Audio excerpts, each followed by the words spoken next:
आपसे नौकरी करती हैं। रुकिए, आप हटा रही हूं आपको देश से मोहब्बत। जगह आपने देखा है आपसी टकराव नेताओं की और उसकी टंकार।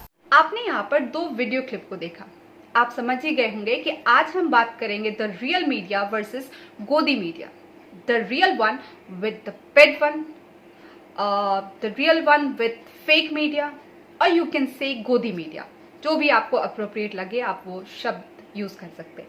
खैर, ज्यादा टाइम वेस्ट ना करते हुए हम देखेंगे उस दौर की मीडिया को अभी के दौर की मीडिया से कंपेयर करते हुए कि कितना परिवर्तन, कितने सारे डिफरेंसेस देखने को मिल रहे हैं। तो चलिए पहले हम एक छोटा सा क्लिप देख लेते हैं, उसके बाद आगे बात करेंगे।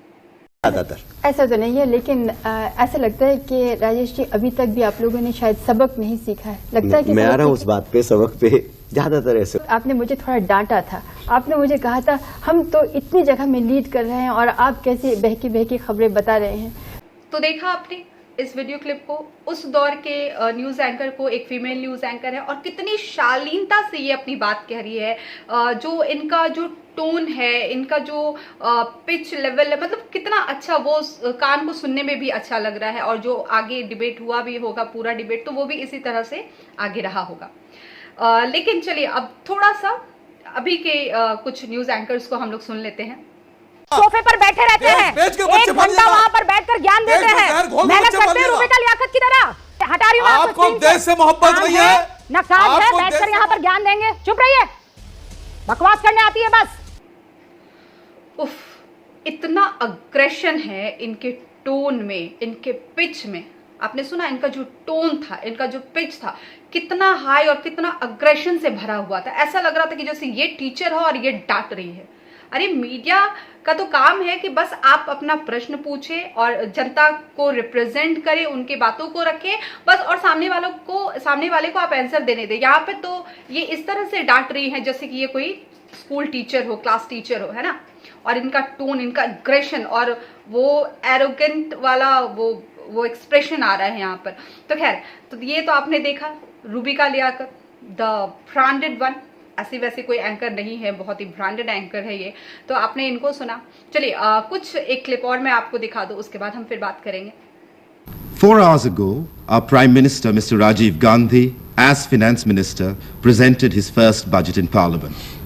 In the process, he created a hat-trick of sorts because it's the 3rd time a PM has presented the budget.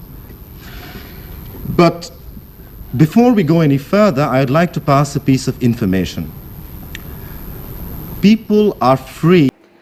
आपने देखा फिर उस दौर का मीडिया जो किस तरह से ये अपनी बात को कह रहे हैं।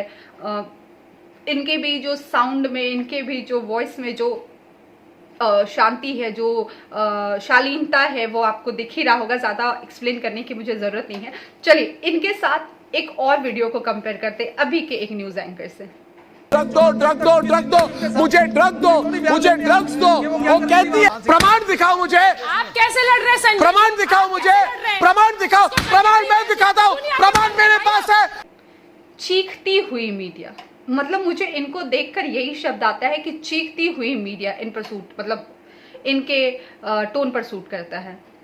ये इतना चिल्लाते हैं भाई, चिल्लाने की जरूरत ही क्या है, और बस लड़ ले रहा है। आप अभी की मीडिया का ये हाल हो गया कि आपका आंसर अगर इनके अकॉर्डिंग नहीं है तो फिर देख लीजिए। आपने देखा ये लड़ते लड़ते एकदम उठ जा रहे हैं, एकदम अग्रेशन के साथ अपनी बात को कह रहे हैं, और किस तरह से आपने बात ये की, जो भी खैर आपने वीडियो क्लिप में देखा है। तो ये जो चीख रहे हैं, ये जो चिल्ला रहे हैं, तो आज की मीडिया इतनी चीखती है, इतनी चिल्लाती है, तो चिल्ला देने से ऐसा थोड़ी कि आपकी बात एकदम सच हो जाएगी, है ना। तो इनका अंदाज है कि वही अपनी बातों को सामने वाले के मुंह से निकलवा दा। अगर आपने नहीं बोला देन आप फिर देख ही सकते हैं इनका रूप।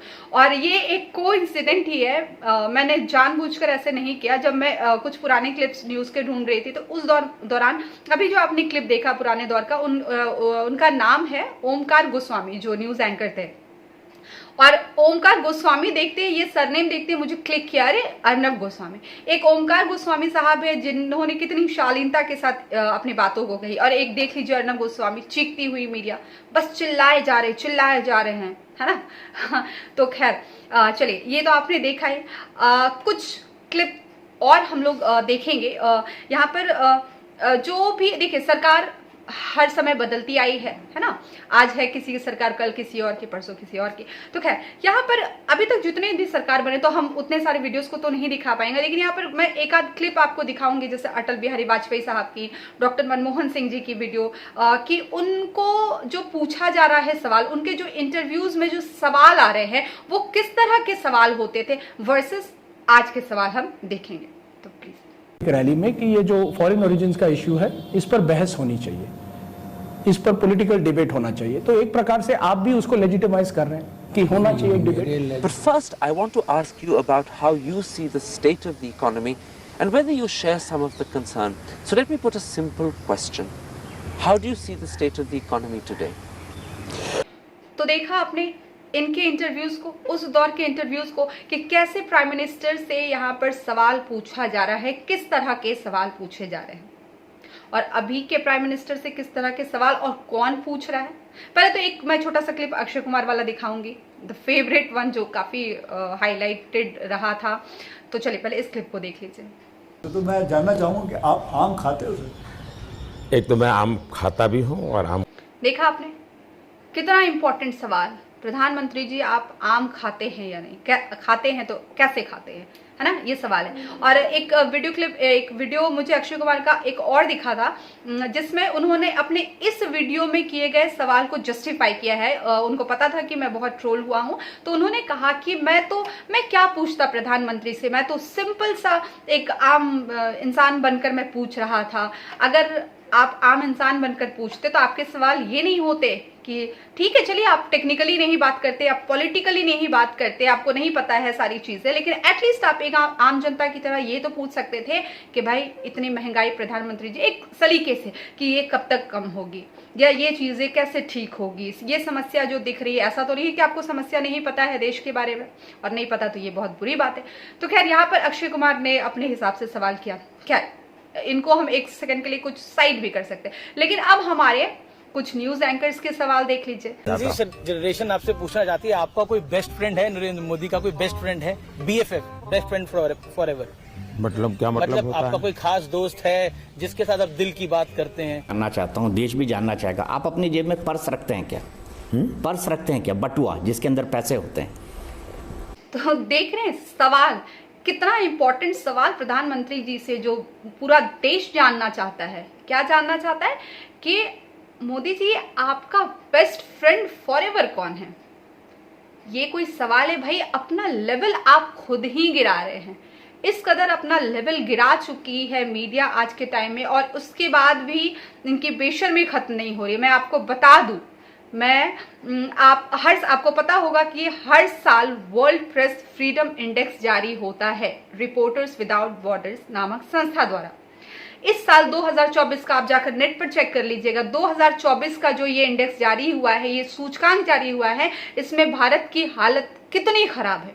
180 देशों के बीच ये इंडेक्स निकाला गया है, ये रैंक दिया गया है देशों को, जिसमें से भारत का रैंक है 180 कंट्रीज में 159। आप देख रहे हैं कि 159 रैंक पे है, कितने आउट ऑफ 180 कंट्रीज। उसके बावजूद भी अपने में सुधार करने के बजाय इनका क्वेश्चन यही है, क्योंकि इनको पूछने की हिम्मत ही नहीं है। हिम्मत करेंगे तो फिर, है ना, सवाल पूछने के लिए सबसे पहले तो आपको रिसर्च करना पड़ेगा। और उसके अलावा भी चलिए आपने ये क्लिप देखा, इसके बाद मैं एक कुछ और क्लिप्स आपको दिखाती हूँ यहाँ पर कि इनके और कौन कौन से मुद्दे वाले सवाल होते हैं, तो वो देख लीजिए। हार्ड जिहाद, इकोनॉमिक जिहाद, हिस्ट्री जिहाद, मीडिया जिहाद, सॉफ्ट पावर जिहाद, फिल्म और संगीत, पॉपुलेशन जिहाद, लव जिहाद, लैंड जिहाद, विक्टिम जिहाद, और फिर आता है डायरेक्ट जिहाद। भारत को इस्लामिक राष्ट्र बनाने की साजिशें हो रही है, 2047 तक इस्लामिक राष्ट्र बनाने की कोशिशें हो रही है। क्या हिंदुओं के साथ सेकुलरिज्म के नाम पर धोखा हुआ? कितना इंपॉर्टेंट इन्होंने मतलब ये काम किया है, इनके जो सवाल है, क्योंकि हमारे भारत में तो अब गरीबी, बेरोजगारी, ये सारी चीजें खत्म हो चुकी है, इसीलिए अब इनके पास बस एक और एक टॉपिक है, हिंदू मुस्लिम, हिंदू मुस्लिम। देख रहे हैं आप, मतलब किस तरह से इन्होंने मतलब कैटेगराइज कर करके, जो सुधीर चौधरी साहब है वो इस तरह से चीजों को बता रहे हैं। कितना इन्होंने रिसर्च किया होगा, क्योंकि अब ग्राउंड लेवल तक जाकर आप चीजों को देखेंगे, समझेंगे, तो उसमें मेहनत लगेगी भाई, तो यही कर दो, है ना। एटलीस्ट अपने लेवल को सही कर लीजिए मीडिया वालों, अभी भी आपके पास समय है, वरना ये 180 कंट्रीज में शायद 180 जो लास्ट नंबर है ना, वहां तक भी आप रहने के लायक नहीं रहेंगे, है ना। तो एटलीस्ट अपने रैंक को सुधार ले, अपने काम को सुधार ले। अब बात यहीं तक खत्म नहीं होती है। कुछ मीडिया जगत के लोग इतने इंपॉर्टेंट सवाल, तो मैं इकट्ठा आपको वो सारे क्लिप्स दिखा देती हूँ कि इनके जो सवाल है प्रधानमंत्री जी को लेकर कि आप कैसे इतने घंटे काम कर लेते हैं, आप कैसे इतने स्वस्थ रह लेते हैं, आप कैसे 3 बजे उठ जाते हैं, कैसे क्या कर लेते हैं। अरे भाई, आपने प्रधानमंत्री को उनके निजी जीवन के बारे में जानने के लिए नहीं चुना है।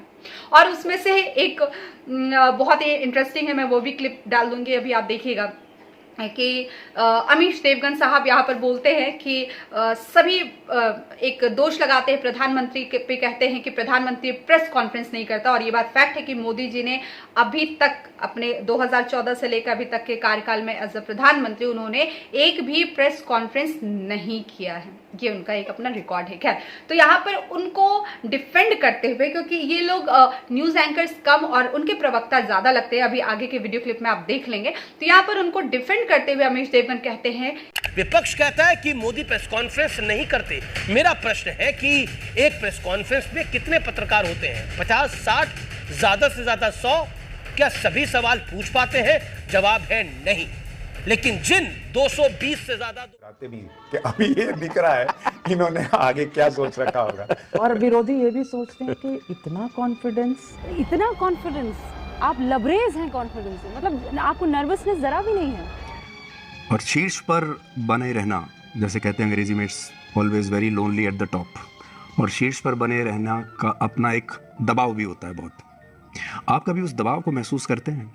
आपके कटाक्ष और आपके वन लाइनर्स याद रहेंगे। प्रधानमंत्री जी, अपनी विरासत आप कैसे पीछे छोड़ना चाहते हैं? तो ये एक सेंस ऑफ प्राइड जो आपने भारतीयों के अंदर भरा, और एक सेंस ऑफ प्राइड आपने हिंदुओं के अंदर भी भरा है। तो सुन लिया आपने इन सभी एंकर्स, ब्रांडेड जितने भी एंकर्स है, कोई ऐसा वैसा नहीं है, branded national TV, national news के एंकर्स है, बड़े बड़े सीनियर एंकर्स है। और इनके जो सवाल है भाई, इससे अच्छा तो मुझे लगता है कि कोई अभी 9th का बच्चा चला जाए तो वो कुछ ढंग के सवाल पूछ के आ जाएगा। खैर, तो ये हमारी मीडिया का, अभी की मीडिया का ये दौर है, तो एटलीस्ट मीडिया वाले अपने ये चीज़ें सुधार ले। और दूसरी बात कि मैं जनता से कुछ कहना चाहती हूँ कि अगर आप लोगों में से कोई भी ये न्यूज़ वगैरह देखता है, तो मैं बस एक आपसे विनती करती हूँ कि अगर आप हाइपरटेंशन के पेशेंट हैं, मतलब आप बहुत ही ब्लड प्रेशर आपका हाई रहता है, तो आप इनको ना सुने, क्योंकि इनको सुन के तो नॉर्मल इंसान का सर दर्द शुरू हो जाए, तो मुझे पता नहीं आपको कितनी दिक्कत होती होगी। और जिनका ब्लड प्रेशर जो है वो बहुत लो है, हाँ, तो वो इनको देख ले, आपका खुद ब खुद ब्लड प्रेशर हाई हो जाएगा, है ना, या फिर नॉर्मलाइज वो वहां तक पहुंच जाएगा। और कुछ स्टूडेंट्स जो पढ़ रहे हैं वो अभी की मीडिया से मोटिवेट हो सकते हैं। कैसे, मैं बता देती हूँ कि अभी जैसे मीडिया की हालत इतनी खराब है, रैंक इतना खराब है इनका, उसके बाद भी बेशर्मी से ये वही काम किए जा रहे हैं, चाटुकारिता किए जा रहे हैं। तो आप अगर किसी एग्जाम के लिए तैयारी कर रहे हैं और किसी कारणवश आपका नंबर कम आ रहा है, आपका सिलेक्शन नहीं हो रहा है, तो आप भी इसी तरह लगे रहिए। इसी तरह डजंट मीन कि बेशर्मी के साथ, विथ एफर्ट्स लगे रहिए, बस करना है, क्योंकि आप जो कर रहे हैं, जैसे मीडिया अभी जो कर रही है वो कर ही रही है, नथिंग हैज चेंज्ड। तो आप भी जो कर रहे हैं वो करते रहिए, बट विथ एफर्ट्स, इनके जैसे बेशर्म होकर नहीं। तो चलिए फिर हम लोग कुछ नेक्स्ट वीडियो में कुछ और टॉपिक पर बात कर लेंगे। Thank you.